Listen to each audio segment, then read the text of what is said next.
Pelita Dusun, karya Sigit Chandra Lesmana. Langit sedang cerah, seakan memberi kabar sebentar lagi kemarau tiba. Tapi di hati Yani, penghujan tak mau pergi. Masih basah dalam ingatannya, saat tangan meraba lumut di tembok luar musola. Sedangkan hatinya dikuat-kuatkan untuk bertemu keluarga dan warga dusun yang lama menantinya pulang. Masih terekam jelas transisi ekspresi wajah-wajah manusia di hadapannya setelah dia pulang dari kota tak membawa toga, tapi calon malaikat kecil yang sudah mendekam 7 bulan dalam perutnya. Sang ayah hanya duduk saja di teras depan rumah, tatapan kosong. Celurit kesayangan kembali terpajang di dinding ruang tamu. Celurit yang selama ini dia banggakan layaknya sebuah pusaka. Dengan celurit itu, Abah, panggilan akrabnya di dusun, memenangkan carok melawan pemuda desa sebelah yang menggoda istrinya, Umi. Istri bagi orang Madura adalah harga diri.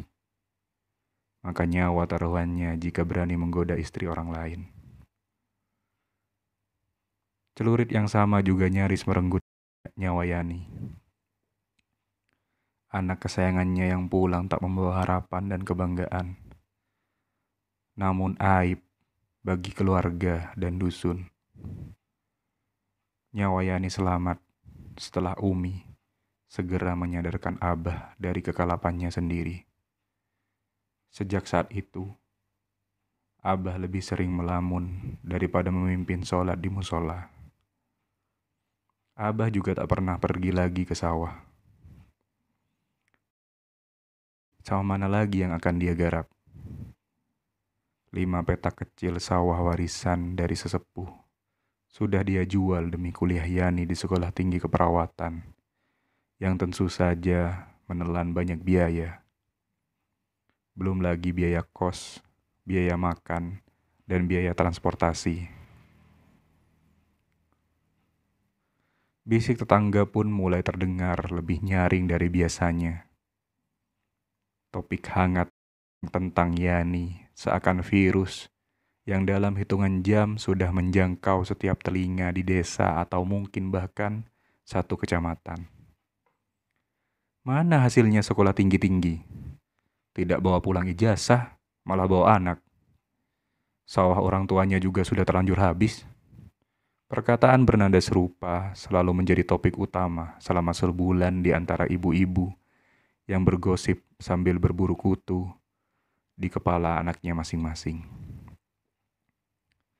Tak hanya cita-cita Yani dan keluarga saja yang musnah,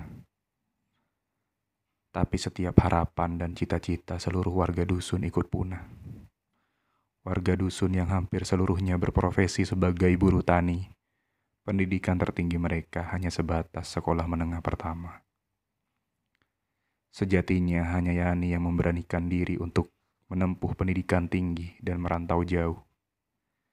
Cita-citanya yang mulia ingin mengentaskan kemiskinan di desanya dengan memberi keyakinan kepada para penduduk bahwa pendidikan adalah salah satu jalan terbaik supaya lepas dari nasib buruk. Abah pun pada awalnya ragu untuk memberikan izin. Yani anak satu-satunya dan juga seorang perempuan. Namun tatapan nanar dari mata penuh harap Yani meluluhkan hatinya. Sehari sebelum berangkat, Abah mengadakan pengajian bersama para sesepuh. Mengundang kiai besar dari kota santri untuk mendoakan agar Yani diberi kelancaran dan kesuksesan. Ayam kampung dengan warna paling cerah, paling gemuk, dan paling sehat milik Umi dipotong, lalu dihidangkan untuk jamuan. Semua usaha terbaik dilakukan agar sang anak mendapat doa terbaik dari Pak Kiai dan para warga dusun. Umi di dapur duduk di depan tumang, menyuguhkan balok kayu ke dalam jilatan lidah api yang menyala. mengingat-ingat lagi, mengacak-acak lembaran ingatan dalam memori otaknya demi memastikan bahwa yang dia potong adalah ayam terbaik yang dia miliki. Kabarnya Tuhan hanya menerima pengorbanan terbaik dari hambanya. Umi yakin itu adalah pengorbanan terbaik dari apa yang dia punya. Hati kecilnya lalu menyalak, mengingatkan Umi sembari berbisik, "Pengorbananmu diselimuti pamrih." Apakah ini karma dari pamrih itu? Pengorbanannya menjadi tak berharga sebab keikhlasannya ternodai. Nyoon sepora Gusteh, hamba hanya ingin anak hamba menjadi manusia yang sukses. Mulut Umi banyak-banyak mengucap istighfar. Matanya perih terkena asap tumang. Bulu kuduk Umi merinding. Dalam hatinya bergumam, jika asap api dunia saja seperti ini, bagaimana kelak panasnya api neraka? Malaikat kecil Yani sekarang sedang tidur pulas. Wajah polosnya mengingatkan Yani kepada si penanam benih brengsek durjana. Namun kebencian tak lantas mengalahkan kasih sayang seorang ibu. Bagaimanapun, malaikat kecil itu adalah apa yang dia pertahankan dalam rahimnya selama 9 bulan, di tengah perasaan gundah, kacau, cemas, dan takut. Rasa kasihnya mengalahkan rasa ingin menghilangkan bukti perbuatan terlarang itu. Yani tak habis pikir dengan dirinya. Dia wanita baik-baik. Dia tak pernah kekurangan pendidikan agama dari abah yang juga seorang tokoh agama di dusun. Bahkan dia sudah khatam Al-Quran berkali-kali. Tapi Yani mulai kehilangan pegangan saat dirayu sang durjana. Dengan 1001 kalimat yang dirangkai layaknya kumpulan berlian, menyilaukan tak hanya mata Yani, tapi juga hatinya. Pertahanan Yani melemah. Tangan si penanam benih bergerilya perlahan di sekujur tubuh Yani. Lalu terjadilah. Kata pepatah, beras sudah menjadi nasi. Peristiwa yang lalu tak lagi bisa dicegah. Kehidupan memang seperti itu. Sekali saja tergelincir, penyesalannya seumur hidup. Yani teringat petuah dari neneknya. Hati-hati, Nduk. Burung yang baru keluar dari sangkar biasanya akan kebingungan. Terbang tak tentu arah. Begitu juga dengan kamu yang baru pertama kali jauh dari rumah. Mbah berharap kamu bisa menjaga diri.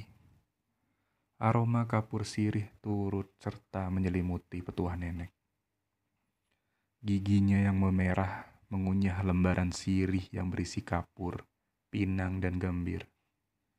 Cemilan favorit para orang sepuh di dusun.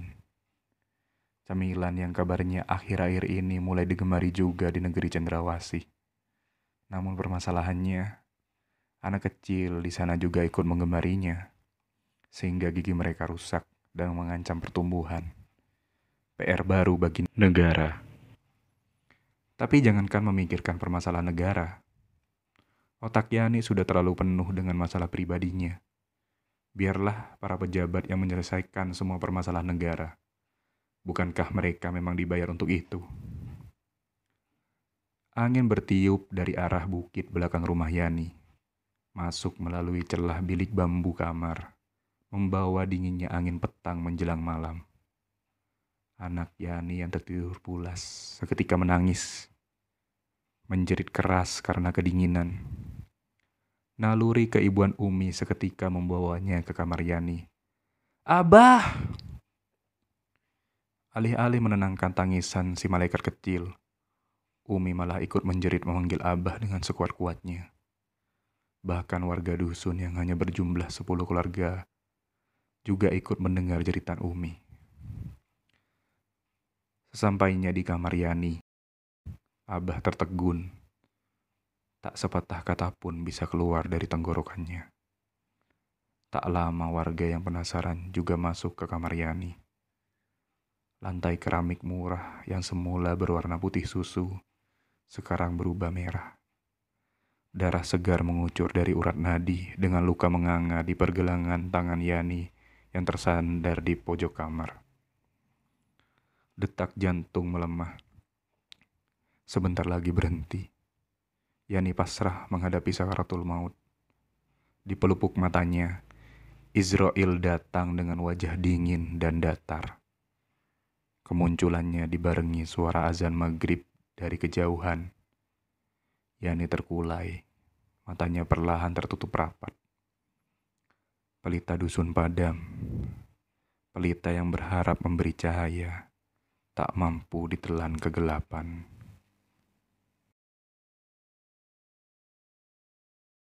Video ini dipersembahkan bagi yang suka membaca tapi sedang malas membaca. Puisi dan cerpen dari penulis lainnya ada di sini. Silakan request penulis mana yang akan ditayangkan berikutnya. Komen di kolom komentar. Hanya di channel Psikoliterasi.